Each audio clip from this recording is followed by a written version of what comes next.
Okay, let's go ahead and run through the solution to the consolidation of partially owned subsidiary acquired at book value. Let's open that, give it a chance to download, click.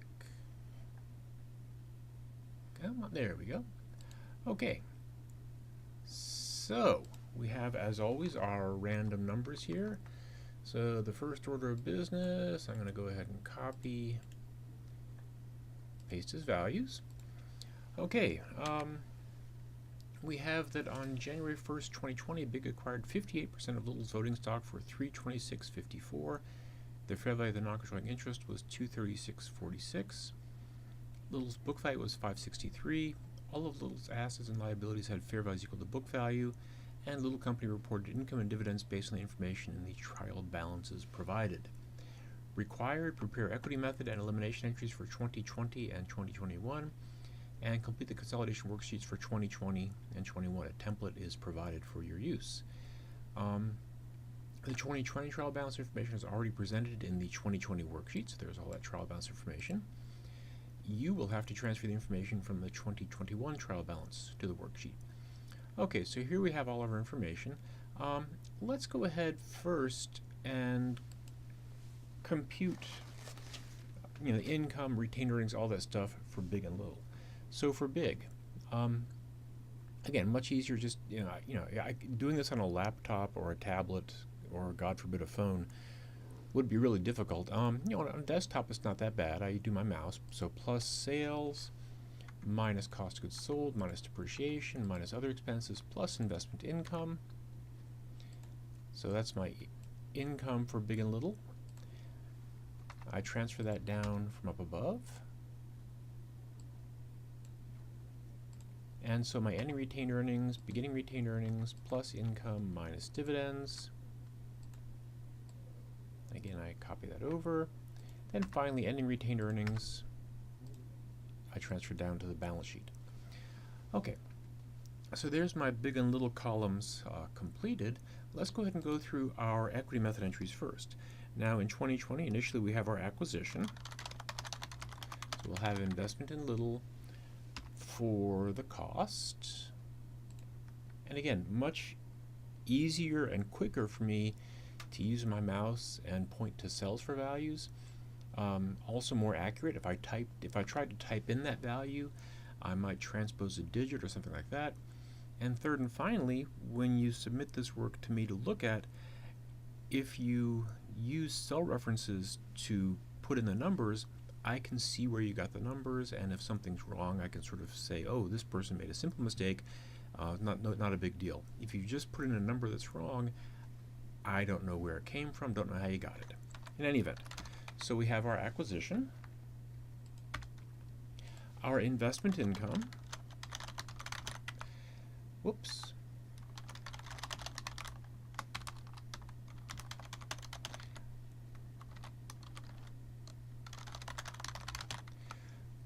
okay, here's where we get to a little bit of a, not a problem, but something that I wanted to point out.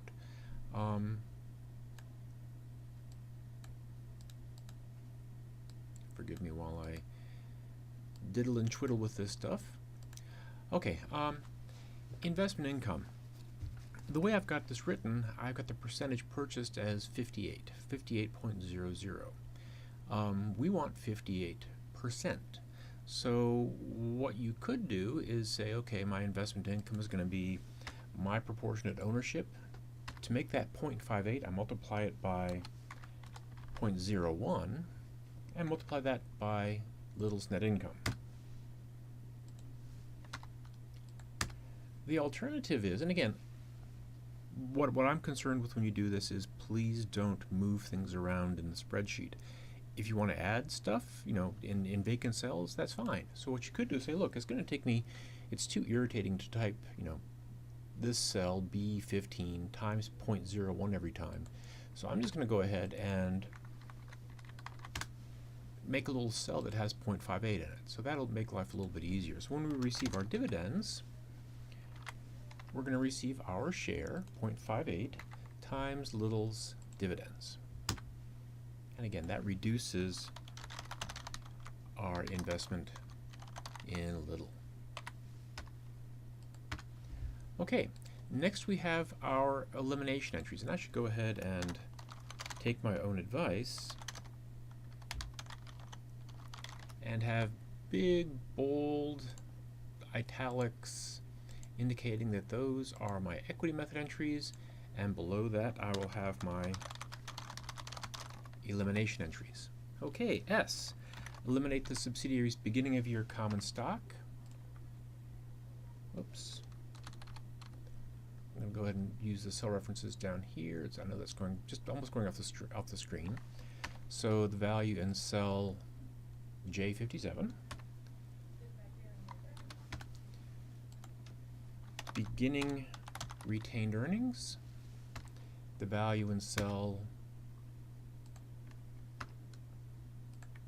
there. Now this total, if you add these together, this is what, $563? That $563 is going to be split between big and little, between the parent and the non-controlling interest in a 58-42 ratio. So investment in little, they're going to get their share, 58% of that sum. The non-controlling interest is going to get their share, 1 minus 0.58 times that sum. Okay, so again, basically we're taking this 563 and splitting it 58-42. Okay, so S, A for amortization not applicable. Oh, one last thing. Unfortunately common mistake people make is in this initial S entry, what they try to do is they try to eliminate the parent's investment balance. The investment in little on the ledger is $350.32. That is the end of year investment balance. That's the acquisition cost plus income minus dividends.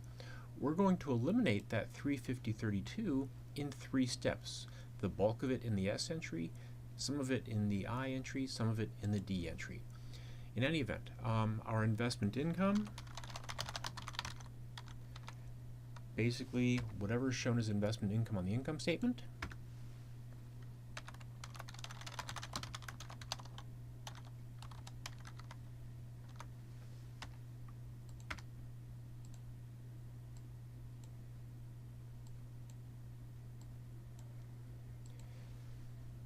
D for dividends. Again, we're going to eliminate the subsidiaries. Move that a little bit. We're going to eliminate the subsidiaries' dividends declared.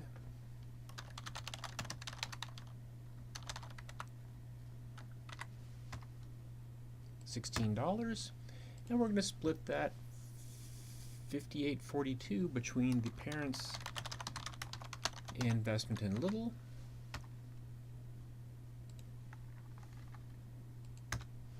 the remainder going to the non-controlling interest. Finally, the income to the non-controlling shareholders, they're going to get their share, again 1 minus 0.58, so they get 42% of the subsidiaries' earnings, so $57. And that increases the non-controlling interest. Okay, so far so good for those first, for the first year's equity method entries and elimination entries. And now we need to go ahead and post this to our worksheet. I'm going to go ahead and move these down to the side so we can see them better while we do this. So again, debits to common stock, and again, instead of typing in values, I'm going to just use my mouse. So debit to common stock, debit to beginning retained earnings, can't stress that enough, debit to investment in little, so plus that cell, credit to non-controlling interest, so plus that cell. Next, a debit to investment income, plus that, a credit to the investment in little. So I'm just adding a plus that. Debit to investment in little. Debit to non-controlling interest. Credit to dividends declared. Oops. Got carried away there. Credit to dividends declared. Then lastly, the income to the non-controlling interest. Debit to the income to the non-controlling interest. Credit to non-controlling interest. Okay, again, nice touch is to go ahead and foot those columns to make sure your total debits equal your total credits. So 636 in the debit column, 636 in the credit column, so that makes me pretty happy. And now we need to go ahead and fill in the consolidated column. Now, one additional note, I mentioned in a few places in the course notes that it's nice to go ahead and tag each of these little entries with an S or an I or a D or whatever the letter happens to be.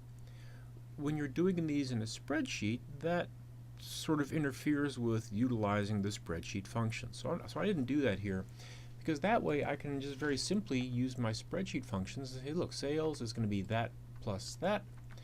Likewise for cost of goods sold, depreciation expense, and other expenses. Investment income, we have a credit offset by a debit, that goes to 0.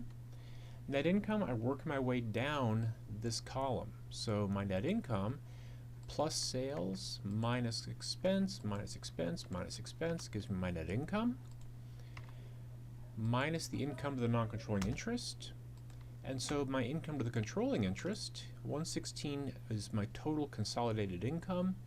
About $24 accrues to the non-controlling shareholders, which means the other $92.06 accrues to the controlling interest. That is the number that you transfer down to the statement of retained earnings. Okay, so continuing on. Beginning retained earnings, I have my credit plus credit minus debit. Income cell is already occupied. For dividends, I have debit plus debit minus credit. Then I work my way down this column again. So beginning balance plus income minus dividends, and I transfer that number down to my balance sheet as ending retained earnings. Okay, for my assets, all the way down from cash and receivables through other assets, it's always going to be debit, plus debit, plus debit, plus debit minus credit. And now I can just go ahead and copy that down. And my check figure comes in where my investment in little goes to zeros. For my credit side, it would be credit plus credit minus debit plus credit. I've already got a value in the cell for retained earnings, so I'm not gonna do that one. And then for my non-controlling interest, credit minus debit. And finally, just to make sure, I'm gonna make sure my balance sheet balances. So I'm gonna add up all my assets, then subtract all my liabilities,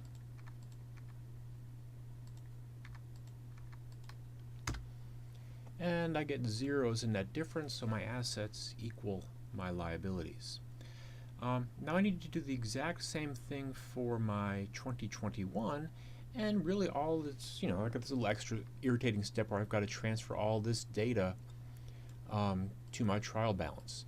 So again, sales, there, cost of goods sold, there, depreciation expense, there, other expenses, there, investment income, there, beginning retained earnings,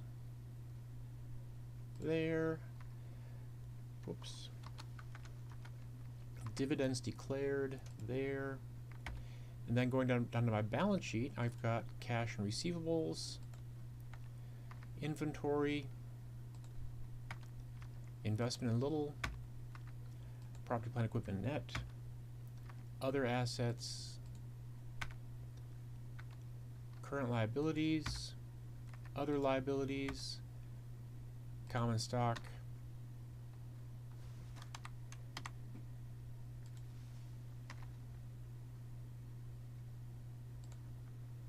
and we're good to go. So I filled in all the big column, and now it's, it's sort of obvious that, not obvious perhaps, but basically that's all the stuff in the E column here. So I'm just going to go ahead and copy that over, blink, and that puts in all the values for little company as well.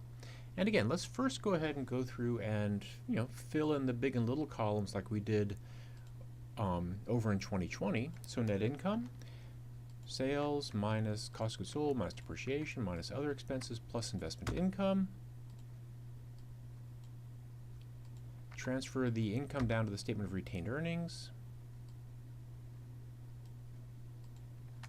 And then ending retained earnings, beginning plus income minus dividends, which we then transfer down to the balance sheet and copy over. Okay, equity method entries. I'm going to go just copy those values, the account titles at least I can copy. The values, again, 58%, 0.58, times Little's income of $58. So 0.58 times 58. Same thing with the dividends. They get their share, 58%, times Little's dividends.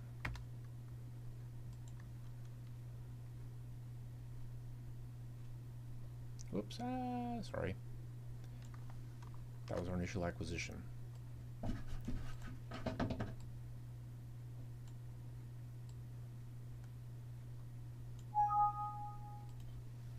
Okay, so income, 58% of their Little's earnings. Dividends, 58% of Little's dividends declared. Okay, elimination entries. And again, I'm just going to go ahead and copy the format for the entries. Sort of cheating, but it makes life a little easier. I'm going to copy the format for the entries and just put in the new values. So beginning of year equity accounts, common stock,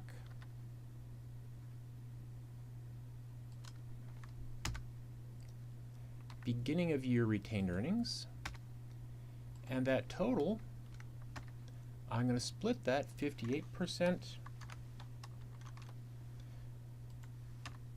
going to the investment in Little,